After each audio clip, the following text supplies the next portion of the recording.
I'm about to tell you some crazy facts. You ready? The first episode, if you were gonna sit down and just watch all the footage, that's something that you'd want to do, right? If you're editing the show, you want to watch all the footage, right, Chad? It would take you 2 years to watch all the footage from the first episode. It's over 1,100 cameras recording simultaneously for days. By technicality, one of the most advanced edits humankind has ever attempted. It was ridiculous. We cut this in Adobe Premiere. We had engineers from the software itself on call helping us invent new processes and new things to add to the software to even accomplish this at the same time. It was insane.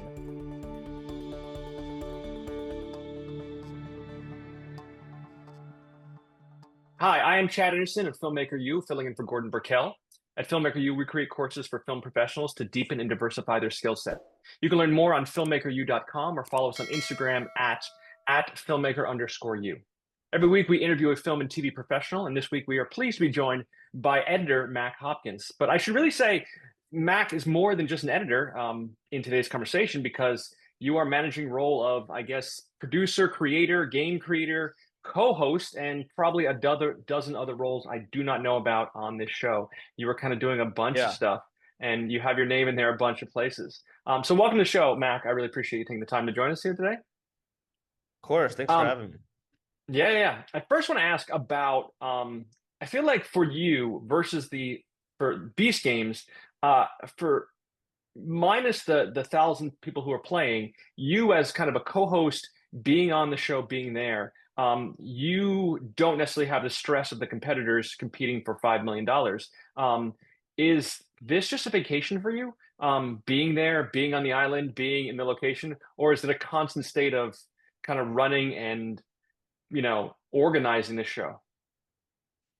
Yeah, it's definitely not, I would say, a vacation as much as I would like it to be. It's pretty stressful, actually, when you're shooting big stuff like this. You got to be super careful about what you say, so contestants don't get like tipped off in any games or anything like that.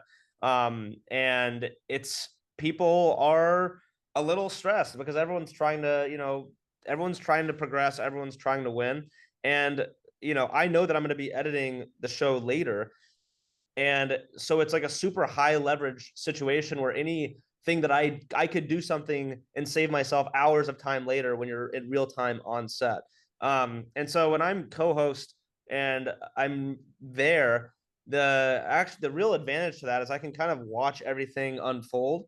And I go into the editing process later with sort of a memory of exactly, moments that I thought were really powerful, that felt powerful on set. And then I can go into the edit and try to recreate those feelings. So to circle back, it's definitely not a vacation. It's more so just like a mental preparation, I guess, for when we get to post-production. I think what attracted me to color correction was the fact that we were like the next stage of cinematography. And the creative side was huge, trying to understand what was wrong with an image, how to balance it, trying to understand how to let the tools do what you want them to do.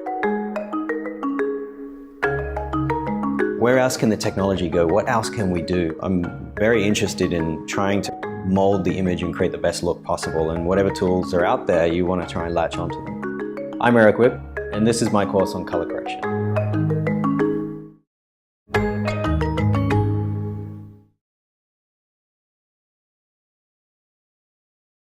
Well, talk to me about that, because there's obviously the games themselves that involves a lot of pre-planning in terms of that. But in terms of, you are trying to create drama and you are trying to craft a story. How much went into pre-planning for this in terms of, how much of it did you know going into that you wanted to get to in terms of the story? Obviously, you wanted to cut down the number from 1,000 players, but you're kind of some of that you might be going into a little bit blind.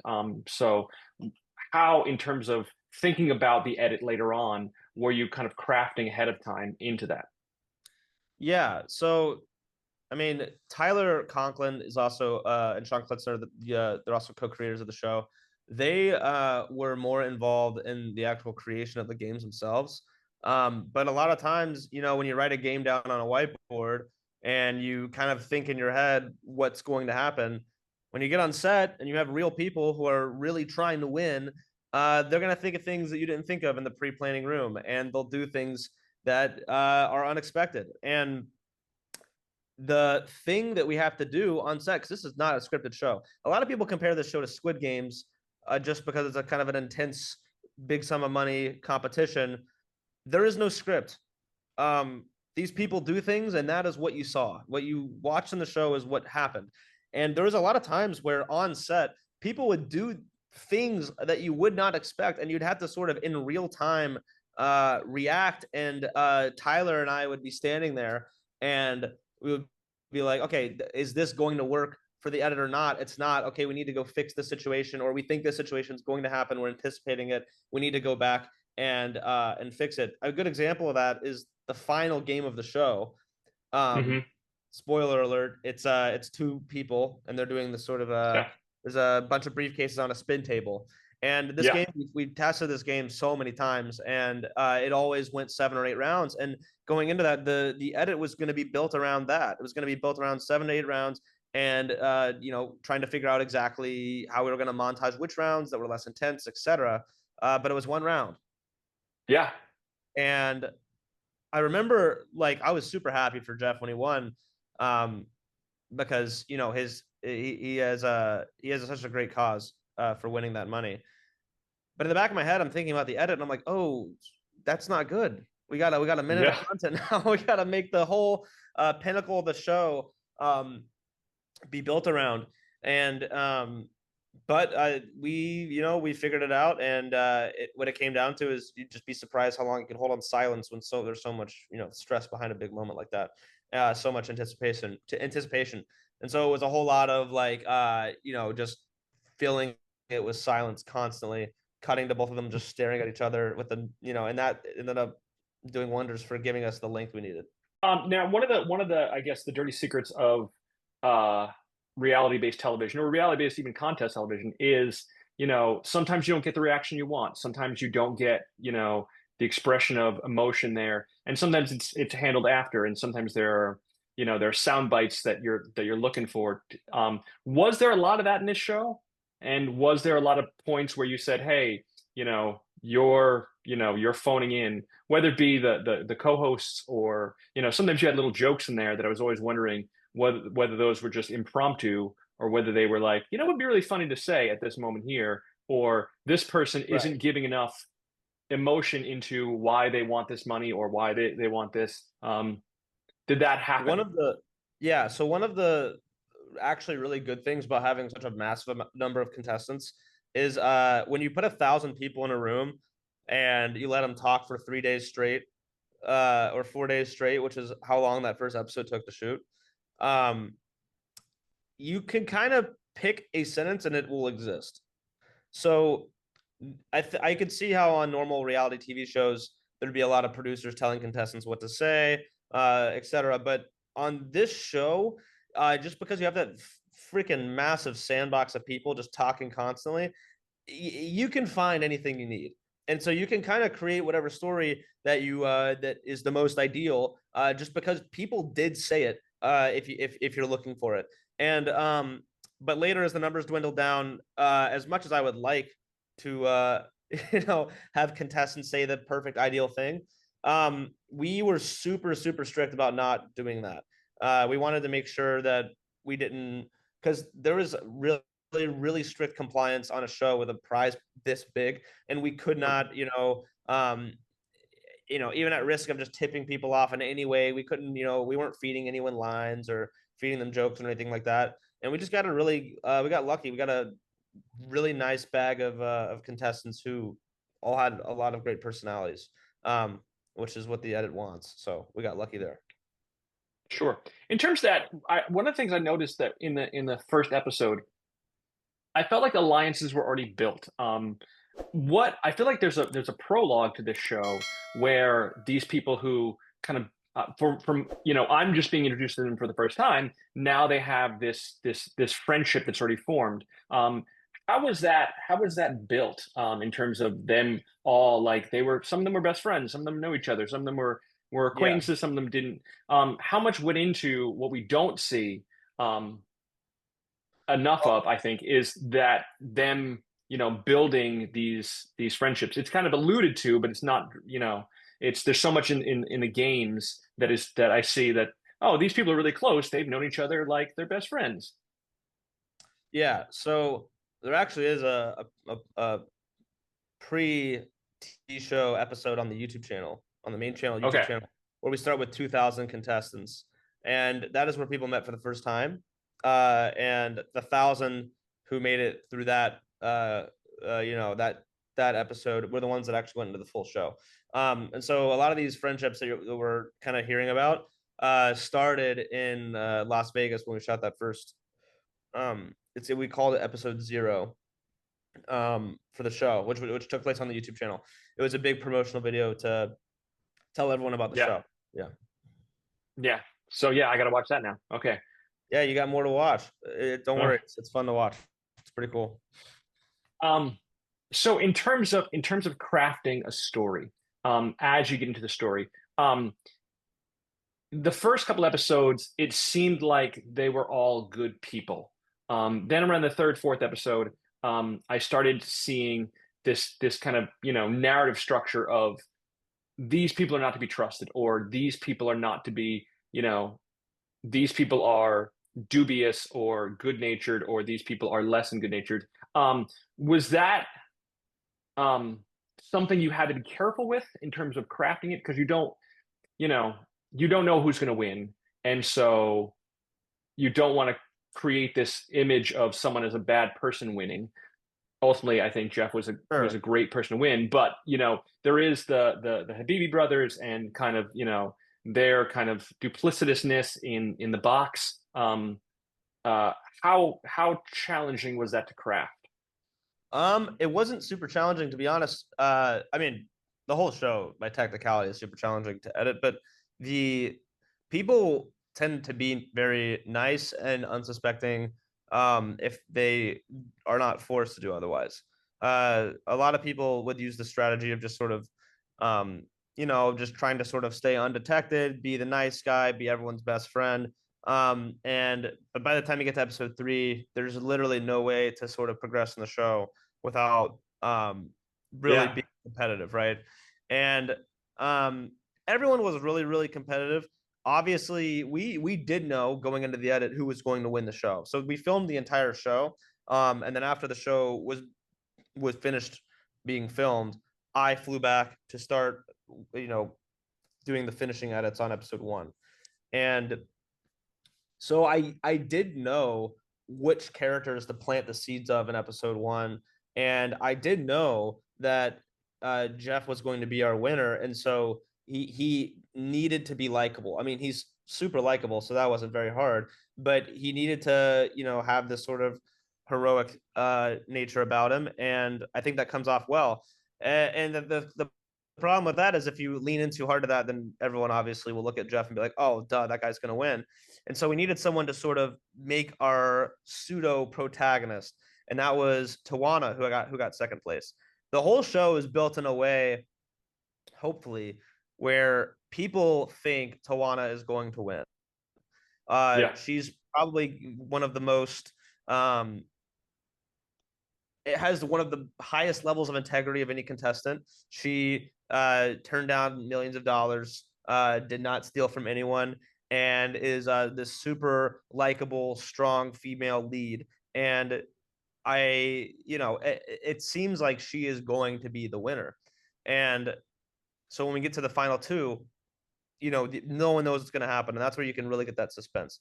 So, but yeah, does that answer your question? Yeah, that does answer my question. Okay. Yeah, because I was thinking about the fact that if I was on the show, I would probably not want to be on the show because it's too much pressure. But if I was on the show, you got it, man. Come on. If I was in the show, I don't know. I feel like my nature is I sort of know these people, but we are in competition with each other. So my first inclination would be, hey, like at the end, there's going to be one person winning. So going into a competition like this, there's a lot of talk of, I want you to move on because I want to be your friend, and you've been a friend to me. That's the other thing. But the game being the game, one person is winning, and so I, just from my perspective, I was like, no, you can lie to all these people because clearly, like, the game is the game to win. But there's a lot of people, and I think I think part of that, and I think part of the I guess you know the Mr. Beast branding is partially like rewarding good people.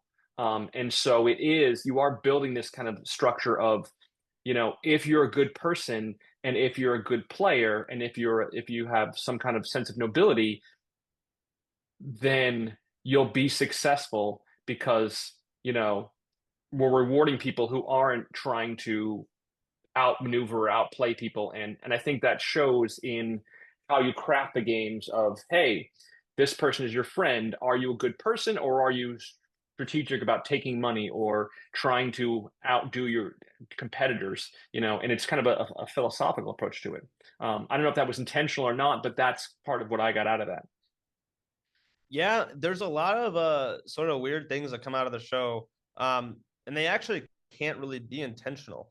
I mean, I can make you feel a certain way as much as I can in the edit, with what we choose to include and what we choose to show light on. But I mean, really, this giant show, we say it at the end, is a sandbox. If you reset it, it would not happen the same way again. You know what I mean? It's Sure. which people rise to power and which people knife who in the back and which people progress, is really just dependent on this sort of hive of 1,000 people's brains all making decisions, firing simultaneously.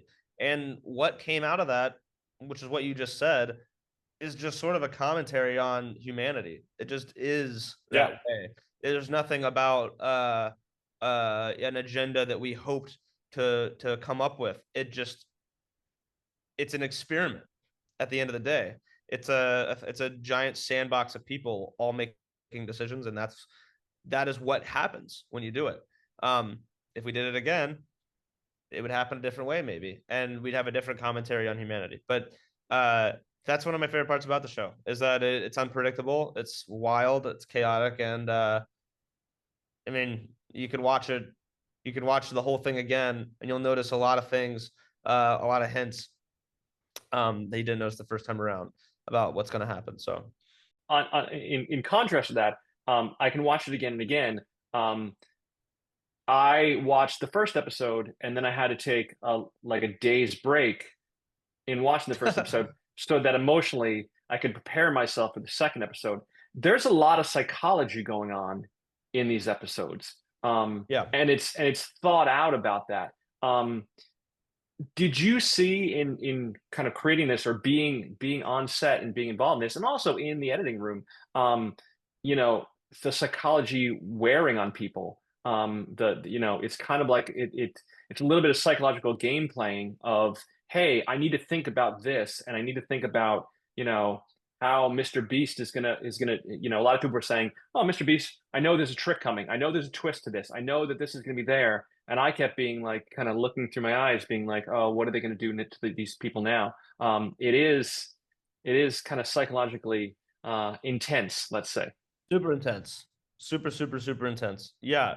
There is definitely and I mean, winning $10 million is supposed to be easy, but yes, the show it's one thing to just sort of peer in and feel a level of intensity from the outside in, but to actually be inside the sandbox itself and be one of the pieces of sand, it's definitely super intense. I talked to a lot of contestants, and the general consensus was a lot of them didn't think that they were going to win. Yeah. Because I mean, if you're at the very beginning of the show, you have a 0.1% chance of winning.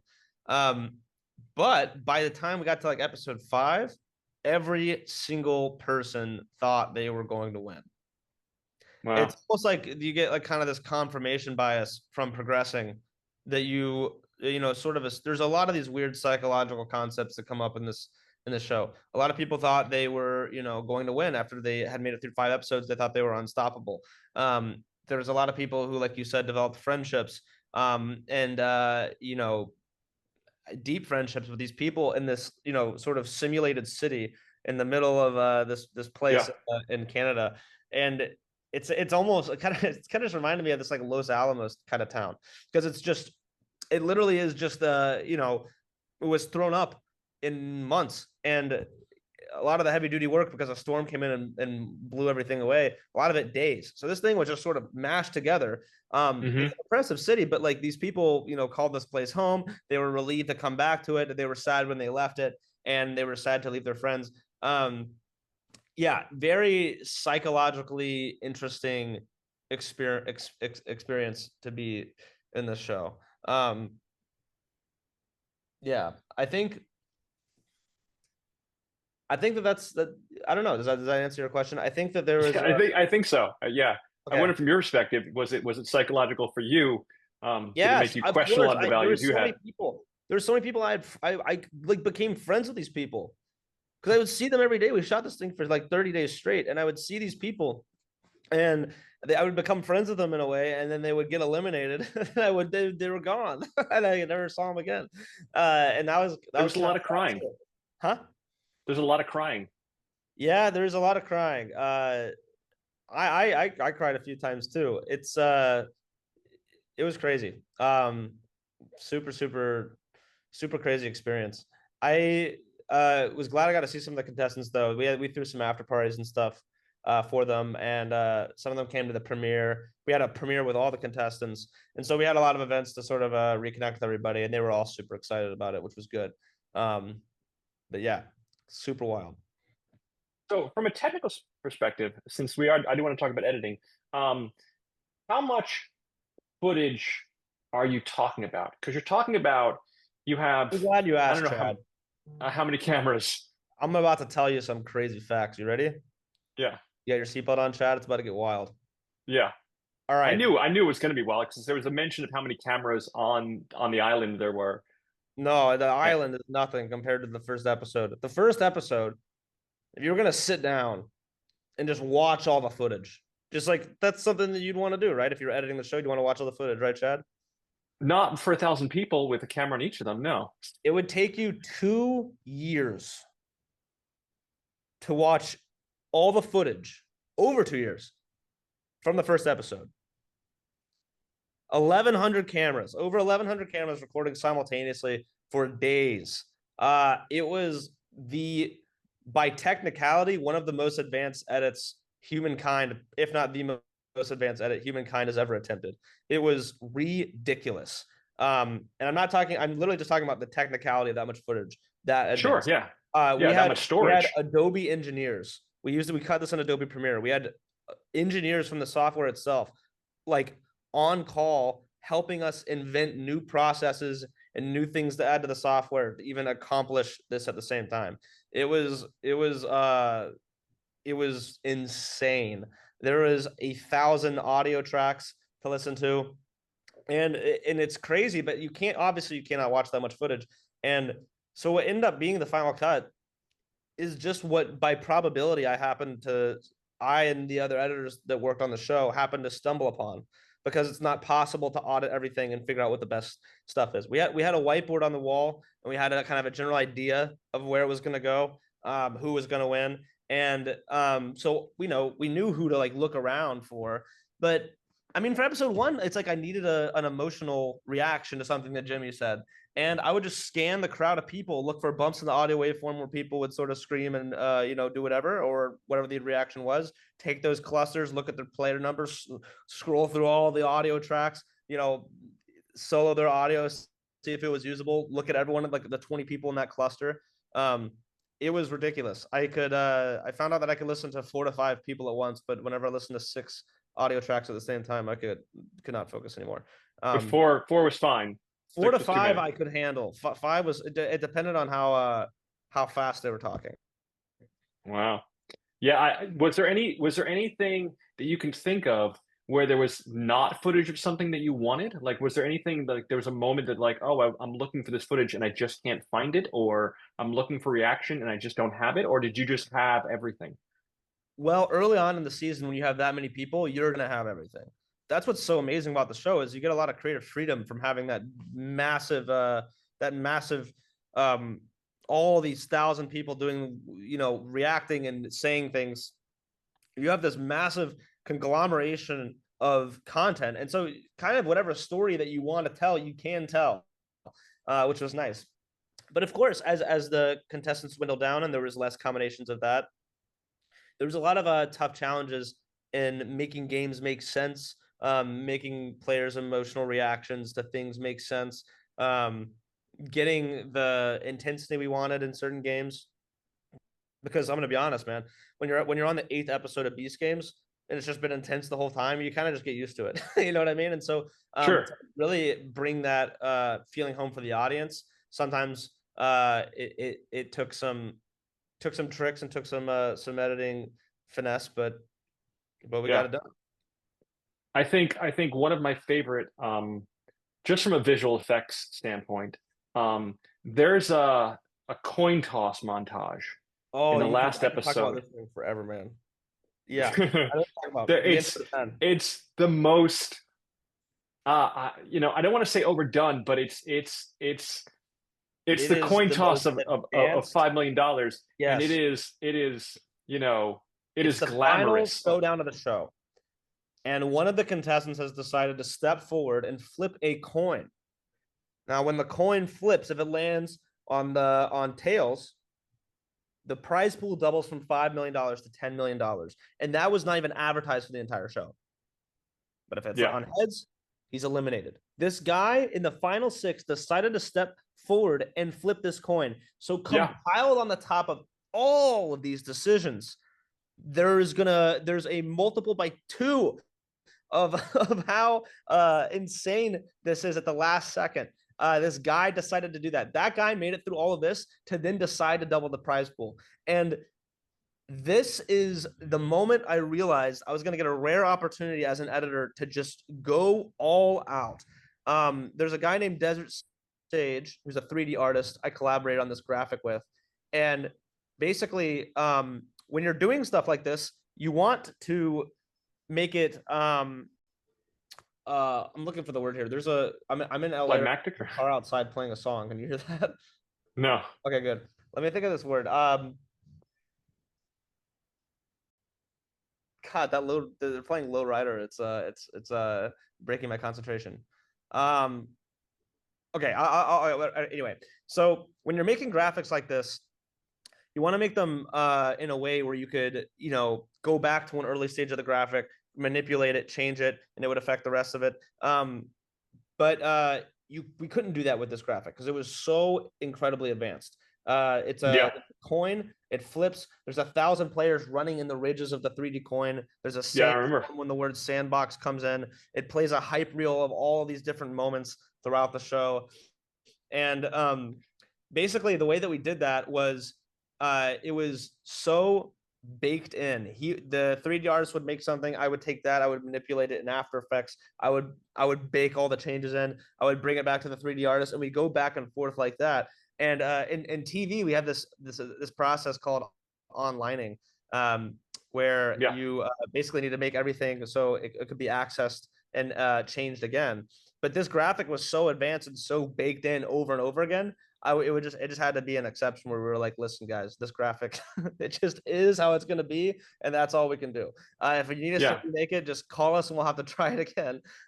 yeah. I was thinking about the render time alone is probably intensive on it something took like that. it took like 3 or 4 days to Yeah, make this graphic, and I mean, there were episodes that we had to edit in that amount of time. And so we bought ourselves enough time through the season that we were able to really just sit down and go all out on this graphic and make it as just insane as we could. And I wrote the voiceover during that graphic, and I was able to basically have this window at the top of episode 10 where we could commentate on what the whole show is about. And that's where this word sandbox kind of originates from, because that's what it is. And we show, drone FPV drone shots, and we track in these particle things going between all the players' brains. And we yeah, talk yeah, yeah. about the combinations of decisions that led to the moment. And I think it just really sums up the show super well. And it is my favorite moment. I mean, I'm biased because I'm an editor, but it is my favorite moment in the entire series. Because I think in a kind of a new, not cliche way, it sums up everything and it commentates on what the show is really about. And I think it's beautiful, and I'm super super proud of it. Yeah, as a visual effects guy, as an After Effects guy, I was like, okay, I'm seeing what's going Yeah, on here. I'm like, okay, you got some like particle effects, you got some blending modes, you got some things going on, and I'm like, okay, I'm taking it all in, and I'm like, man, this like yeah, super advanced.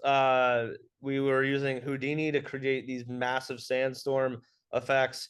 We were using Blender to create crowd simulations. We basically made 4 or 5 different contestants, and we put them in a sim. We drew the paths that they would run across in the ridges of the coin, and then when the coin flipped to a certain way, we knew that the side ridges of the coin were basically going to act as like a projector reel to then put in a bunch of the footage that had happened during the season. And then it just went to complete total After Effects land. Have you seen True Detective, that HBO show? True Detective, the opening. Yes.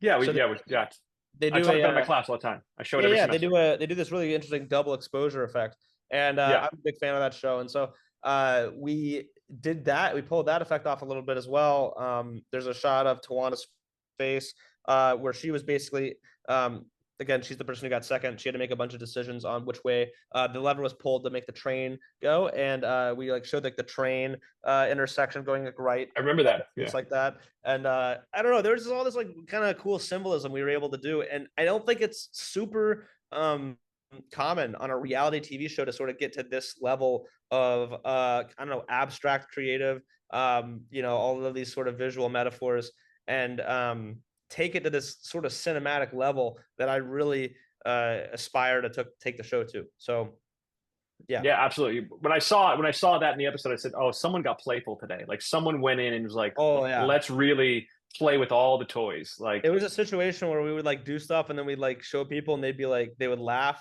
and we would all be like around the computer laughing at just like keep adding layers of insanity to it. And actually this graphic rubbed up against the deadline for episode 10, and I remember Amazon Prime Video was calling me, and they were like, what is the opening to episode 10? And all I could give them was a voiceover because the graphic was taking so long to render, and like a wireframe clay animation of the coin, and they're like, what is this? Like what is this going to be? And I was like, guys, I just need you to trust me, okay? It's gonna be great. Crazy, just trust me. And they did. They trusted me, and we got that thing done. And yeah, I to this day, it's I sometimes I'll just go to Prime on my phone and just watch the coin flip over and over again, just keep restarting it. I was obsessed with that thing for like a week. Probably one of the smartest things I've ever done for my career. It gave me all the tools that I needed to be able to jump into a new career. Getting myself into a mindset, thinking like an editor, and being around people that I can talk to on that level was really invaluable to me. A lot of the things that I learned from that class, I still think about. I loved the classroom. I loved the computer stations. We built a sense of community. And it also instills a lot of confidence in you to take that and go out into the world. After I took the class, I felt very prepared to take the next step. I owe Manhattan Workshop the career that I have right now. Things have been going great, and I really have the Manhattan Workshop to thank for that. Last question I'm going to ask you, is there something that you watch at the end of a long day, at the end of a long work edit, that you just say, hey, I need to relax and kind of, unplug my overthinking brain, and kind of a guilty pleasure, maybe something that is a little silly or whatever it may be, that you watch for TV or for movie that you do to enjoy? Yeah. So when I'm communicating with editors and the team of editors, I'm always using the sort of library of movies that I grew up watching, library of scenes, library of things that I drew inspiration from, to sort of communicate with my hands and with a reference what different effects we want to go for or different things we want to go for in a scene. And so my guilty pleasure, there's not like a particularly funny or out there movie that I watch a lot as a guilty pleasure. But it's more so just rewatching movies that I've hyper fixated on and watched so many times that there probably is not a reason to watch them again and try to squeeze more out of them. But I do find myself doing that. A lot of them are movies that I grew up watching with my dad. One of them is Steven Spielberg's War of the Worlds remake, 2005 movie with Tom Cruise. Some of those like goofy 80s movies like Predator with Arnold Schwarzenegger. I love everything Christopher Nolan. I love everything Quentin Tarantino. I love Terminator 2. Yeah. Oh yeah. These are just movies that, like, they're great movies, but they're movies I've seen 1,000 times. And there's just something about just sitting back and watching a movie where I know exactly what they're going to say at every single scene. And I'm not even really focused on what they're going, what's going to happen next. I'm not like in it like a first time viewer, but I'm sitting there almost like watching this pre-rehearsed catalog of an artistic memory. And I can just sort of, it's a easy way to help me sort of get into this meditative creative state. And so I find myself doing that all of the time, watching just movies I've just seen 1,000 times. And I never get tired of them. I always refer to those as the movies that are going to make me late for work, because they're going to be on TV and I'm just going to be watching them. I'm going to go by the TV and I'm going to be like, oh, well, now I have to watch the rest of this until like before I go to work. Movies that my son or daughter will one day be watching with me, like I did with my dad, I think. Yeah, absolutely. Mack, thank you so much. It's been a great pleasure. It's been great talking to you. It's a really nice insight into the show and you as an editor. Thank you for joining us, and thank you for being here and taking the time to talk to us today. I really appreciate it. It was nice meeting you. For sure, it was so nice. Thanks for having me. Thanks for listening to me geek out about a coin flip for 30 minutes. No, I will geek out with you for longer if you want after this, but that's gonna be it for us for this week. You can check us out on filmmakeru.com or follow us on Instagram at filmmaker_u. I am Chad Anderson, and thank you everyone else so much for watching. Again, thank you, Max. Take care, everybody. Take care.